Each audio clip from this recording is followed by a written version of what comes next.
Aujourd'hui, nous allons parler du coût d'achat d'une voiture qui est devenu vraiment incroyable. Les voitures coûtent de plus en plus cher. Ce n'est pas un secret pour personne que l'achat d'une voiture est devenu vraiment inabordable. Le prix d'une voiture neuve a grimpé un peu plus de 40 000 € aujourd'hui, soit environ 20% de plus que les prix de voitures avant la pandémie. Lorsque l'on examine les prix des voitures neuves, plusieurs raisons expliquent cette hausse. Les constructeurs automobiles proposent des modèles plus récents et plus chers, plus écolos. Les concessions pratiquent des prix supérieurs au prix de vente conseillé. Les constructeurs refusent de baisser leurs prix et les problèmes de chaîne d'approvisionnement avec la guerre en Ukraine ont perturbé le processus de fabrication des voitures, créant ainsi un énorme problème d'offre et de demande, dont nous subissons encore les conséquences aujourd'hui. Le fait est que les prix sont absolument incontrôlables. Et si ce n'est un secret pour personne que le coût d'achat d'une voiture a considérablement augmenté au fil des ans, il va de même que le coût d'utilisation d'une voiture. Et c'est un aspect dont on ne parle pas aussi souvent. Depuis quelques années, les constructeurs automobiles ont commencé à mettre en œuvre une stratégie qui aura deux effets sur le marché de l'automobile et sur l'acheteur premièrement. Elle augmentera la rentabilité et les marges des constructeurs et deuxièmement, elle va totalement bousculer le consommateur. Il s'agit des services d'abonnement aux véhicules. Oui, si vous l'avez bien entendu, ça arrive. En vérité, nous devrions tous être extrêmement préoccupés par l'impact que cela aura sur le marché de l'automobile, sur les processus d'achat des voitures et sur l'accessibilité financière des voitures au long terme. La semaine dernière, je prends le cas de Ford, qui a organisé sa journée des marchés financiers, au cours de laquelle les dirigeants de Ford présentaient l'entreprise et ses projets aux investisseurs. Le directeur du développement Doug Field, des produits avancés et de la technologie chez Ford a déclaré ceci. Au fur et à mesure que nous développons les plateformes de nouvelle génération, nous aspirons à offrir la croisière bleue au plus grand nombre de clients possible. Lorsque vous pouvez quitter la route des yeux, tout change. Il a ensuite ajouté que le système Blue Christ de Ford devrait générer un chiffre d'affaires de plus de 200 millions de dollars sur les modèles de l'année 2024. Pour ceux qui ne le savent pas, Ford Blue Cruise est la fonction de pilotage automatique de la conduite main libre de Ford. Et vous devez l'acheter sur la base d'un abonnement, un peu comme Tesla. En fait, la semaine dernière, Ford a annoncé que le prix de Blue Cruise allait augmenter. Auparavant, vous pourriez acheter un abonnement de 3 ans Blue Cruise pour seulement 600 €. Aujourd'hui, ce même abonnement coûte entre 2100 $ et 700 $ par an. Vous pouvez également payer mensuellement 75 € par mois si vous êtes en Europe et 75 $ si vous êtes en Amérique du Nord. Et la Floride a reçu une tonne de réactions négatives à cette décision. Mais Ford n'est pas la seule entreprise à faire cela. J'ai 2 Tesla, j'en sais quelque chose. Tesla propose des services d'abonnement sur ses véhicules depuis des années. Et avec un abonnement à 99 € par an ou soit 10 € par mois pour la connectivité premium, qui comprend des fonctions de base comme la navigation. Tesla propose également un abonnement coûteux pour le pilotage automatique. Ça varie le tarif en fonction des caractéristiques de votre véhicule actuel. General Motors facture également un abonnement plus modeste de 25 € par mois pour tout ce qui est véhicule General Motors. Mais je pense que nous sommes tous d'accord pour dire qu'il est très probable que les prix augmentent. Surtout si l'on compare ces prix à ceux de la concurrence de General Motors. Ne vous méprenez pas. Je pense que l'idée du pilotage automatique est extrêmement intéressante. Je vous en parle parce que je les côtoie tous les jours. J'ai moi-même 2 Tesla, un modèle Y et un modèle 3. Mais je pense que nous sommes tous d'accord pour dire qu'il est très probable que le prix augmente. surtout si l'on compare ce prix à celui des concurrents de General Motors. Ne vous me prenez pas, je pense que l'idée du pilotage automatique est extrêmement intéressante. Et c'est quelque chose que j'ai moi-même, sur le long terme, envie d'essayer. Mais je vois le pilotage automatique aussi et les véhicules comme je vois la crème et le café. Je n'ai jamais essayé de mettre de la crème dans mon café parce que je ne veux pas savoir quel goût cela a. Je me connais suffisamment pour savoir que je préfère absolument la crème au café noir. Je ne veux même pas savoir ce que je rate parce que je ne veux pas prendre l'habitude de boire un café très calorique dès le matin. Je n'ai donc jamais essayé et par conséquent, je boirai mon café noir calorique tous les matins sans aucun regret. Je sais que le pilotage automatique est super cool.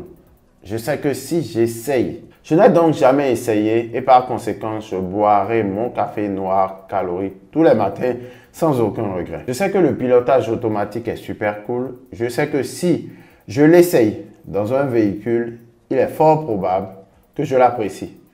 Et une partie de moi sera tentée de prendre l'abonnement mensuel pour bénéficier de cette fonction dans une voiture plus récente. Si je devais en acheter une, bien sûr. Mais je ne veux même pas essayer parce que je ne veux pas savoir ce que je rate. Au lieu de cela, je me contenterai de conduire simplement ma voiture qui a été payée parce que ces frais de pilotage automatique sont ridiculement chers.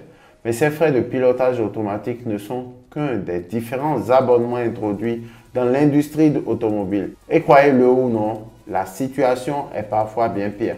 L'année dernière, par exemple, BMW a fait la une des journaux en facturant 18 € par mois pour un abonnement mensuel aux sièges chauffants. Oui, les sièges chauffants. Ce service n'est actuellement pas proposé en Europe, mais il l'est à l'étranger. Et je ne serais pas surpris qu'il soit introduit à un moment ou à un autre sur le marché européen ou sur d'autres marchés comme celui du Royaume-Uni.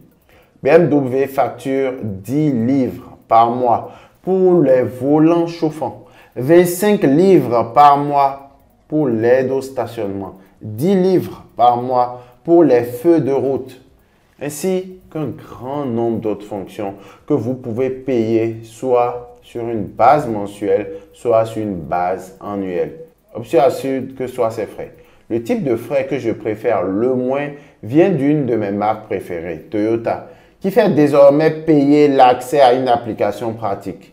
Et cela me frustre vraiment parce que à un moment donné, l'accès aux applications connectées de votre voiture était un argument de vente vraiment intéressant et en achetant un véhicule plus récent, c'était quelque chose qui était offert comme un bonus supplémentaire. Pas quelque chose que vous deviez nécessairement payer pour l'avoir. Toyota propose un abonnement aux services connectés pour 8 € par mois, soit 80 € par an. Pour des choses comme le démarrage à distance via l'application, la dernière information de localisation, de stationnement et les alertes sur l'état du véhicule. Toujours lenti aux constructeurs automobiles derrière Jeep, Dodge. Dodge offre un service Uconnect pour 14 € par mois qui comprend un SOS de démarrage à distance, OneStart, Google et Alexa et encore plus. Croyez-le ou non, certains constructeurs automobiles commencent même à facturer des frais mensuels ou annuels pour accélérer ou aller plus vite dans votre voiture. Mais ce n'est pas tout. Audi facture 260 € par an pour un éclairage dynamique, 36 € par mois pour la connectivité, 849 € par an pour la navigation. Porsche propose l'infodivertissement pour 205 € par an et la liste est longue. Il s'agit là d'un problème énorme. Aujourd'hui, non seulement les consommateurs payent leur voiture à un prix exorbitant, mais ils obtiennent en fait moins pour ce prix exorbitant. En effet, bon nombre de ces caractéristiques qui sont désormais intégrées dans un véhicule sur la base d'un abonnement étaient auparavant intégrées dans un véhicule en payant un prix plus élevé pour cette voiture, en obtenant une finition améliorée. Et le pire, c'est que les services d'abonnement ne disparaissent jamais. Ainsi, même si vous finissez par rembourser votre voiture, vous devrez toujours payer pour cette fonction stupide. Il y a en fonction du modèle d'abonnement. Même si certaines de ces fonctions ne sont pas ridiculement chères, 25 € pour le pilotage automobile ou JM qui a 8 € pour le démarrage à distance, 200 € par an pour de la navigation, cela peut être facilement justifié parce que si vous êtes l'acheteur moyen d'un véhicule, vous dépensez déjà 716 € par an pour le paiement de votre voiture au minimum. Vous dépensez déjà des centaines d'euros par an pour le paiement de votre voiture. Qu'est-ce qu'un supplément de 25 € par mois pour une fonction que vous allez peut-être probablement pas même utiliser? Pour beaucoup de gens, ce type d'achat est facile à vendre. Il vous dépense 716 € par mois en moyenne par voiture. Quelle est la différence entre 716 et 750? Et comme je l'ai mentionné il y a un instant, les services d'abonnement ne disparaissent jamais. Pire encore, ils peuvent finir par augmenter leur prix. Ainsi, même si vous finissez de rembourser votre véhicule, vous devrez continuer de dépenser ces 8 € par mois, ces 25 € par mois ou ces 200 € par an auxquels vous avez pris vos habitudes. Et je pense que c'est exactement ce sur quoi ces constructeurs automobiles misent.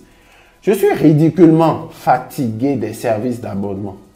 Et il semble qu'un nombre croissant de personnes pensent exactement la même chose. En fait, selon une étude réalisée par Ford, 40% des consommateurs ont l'impression d'avoir trop d'abonnements. Et selon une autre étude réalisée par IBM, le marché de la facturation des services d'abonnement devrait passer de 5,1 milliards d'euros en 2020 à 12,5 milliards d'euros en 2026, c'est-à-dire dans quelques années seulement. Je suis fermement convaincu que la décision des constructeurs automobiles de déplacer ces fonctionnalités qui étaient autrefois incluses dans les véhicules de modèles plus haut de gamme, mais qui sont maintenant inclus sur la base d'un abonnement. Un exemple de constructeur automobile qui place leur profit avant leur relation à long terme avec leurs clients.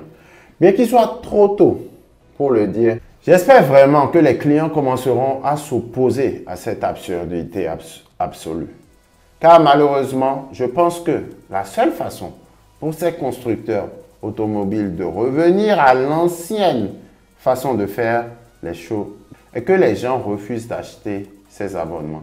Les services d'abonnement ajoutent au problème de l'endettement massif des consommateurs que nous avons ici en France. Nous parlons de la façon dont les voitures deviennent inabordables. Les services d'abonnement n'aident absolument pas. Mais comme toujours, j'espère que vous avez apprécié cette vidéo. Si vous avez des questions ou je n'ai pas répondu à certaines questions durant cette vidéo, vous pouvez le mettre en bas dans les commentaires. Si vous avez quelque chose à ajouter, j'aimerais beaucoup l'entendre. Alors n'hésitez pas, lâchez-vous dans les commentaires. Et dites-moi sur quel autre sujet vous aimeriez qu'on fasse une vidéo. N'oubliez pas de liker cette vidéo et surtout abonnez-vous à la chaîne. Et surtout, n'oubliez pas de vous inscrire à ma masterclass que j'organise dimanche prochain à 19h00. Et je vous dirai comment j'ai pu générer 200 000 € par an avec la location de voitures aux particuliers. Ce sera tout pour cette vidéo. Vive et non survive. Soyons prospères.